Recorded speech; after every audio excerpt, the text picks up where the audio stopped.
Semuanya, apa kabar? Kali ini sudah hari ke-7 ya, sudah hari Kamis. Dan pada kesempatan kali ini saya akan kembali membahas satu firman Tuhan lagi. Ya, firman Tuhan kali ini karena kita masih doa 10 hari, kita masih membahas 10 tulah. Dan sekarang kita sudah masuk ke tulah yang ke-7, yakni hujan es. Ya. Oleh sebab itu Tuhan berfirman pada Musa.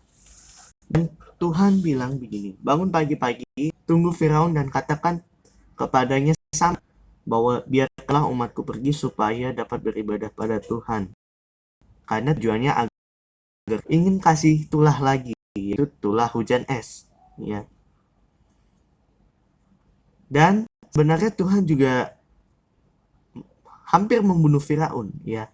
Tetapi Tuhan membiarkan dia hidup supaya Firaun melihat lagi kuasa Tuhan yang sangat luar biasa di tanah Mesir. Ya.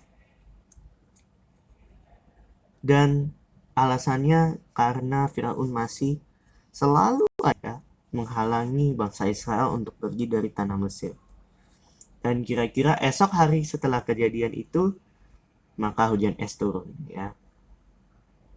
Setelah Tuhan berfirman pada Musa, Musa mengatakan pada Firaun bahwa besok akan ada hujan es bila tidak dibebaskan, dan benar. Ya, Tuhan juga berfirman sebenarnya untuk mencegah kematian itu. Karena itu Tuhan udah kasih pencegahan, ya. Suruh bawa semua ternak dan hamba-hamba ke tempat yang paling aman supaya nggak kena gitu ya. Karena kalau yang kena hujan es ya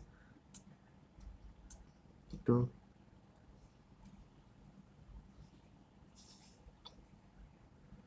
dan tidak pulang dan berkumpul di rumah, maka hujan es itu kena dan itu mati ya. Kalau nggak nurut firman Tuhan, maka orang itu bisa kena hujan es yang mematikan. Maka siapa yang turut firman Tuhan, maka semua ternak akan masuk ke tempat paling aman. Siapa yang tidak melakukannya, maka akan membiarkannya begitu saja. Maka Tuhan berfirman pada Musa, tangannya harus ke langit gini, supaya hujan es turun di seluruh tanah Mesir, menimpa manusia dan binatang, dan tumbuh-tumbuhan di padang tanah Mesir. Lalu Musa melakukannya, dan Tuhan mengadakan kasih petir, duer, lalu turun hujan es dan api menyambar ke bumi ya. Jadi Tuhan menurunkan hujan es beserta api ya. Hujan es itu karena hujan es itu sampingnya api juga. Dan itu hal yang tidak biasa terjadi. Hujan es bersamaan dengan turunnya api juga itu tidak hal yang tidak normal. Hal itu hanya bisa dilakukan oleh Tuhan. Ya. Dan itu menimpa semua manusia, hampir sebagian besar atau semuanya, binatang dan tumbuh-tumbuhan juga mati ya, kena hujan es.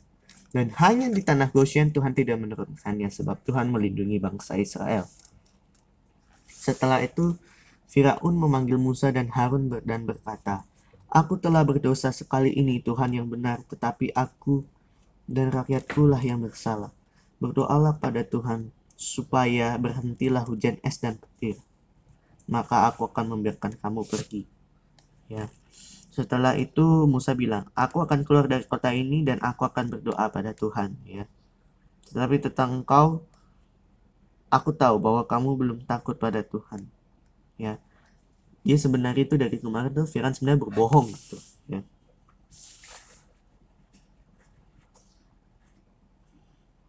Ya.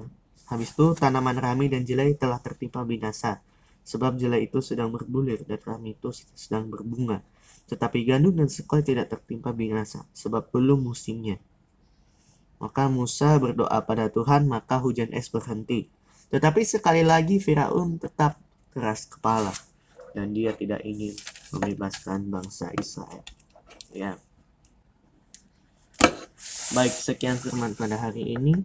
Kita diingatkan lagi bahwa Tuhan Maha Kuasa yang sanggup melakukan segala perkara di muka bumi ini. Terima kasih, Tuhan Yesus memberkati. Bye-bye.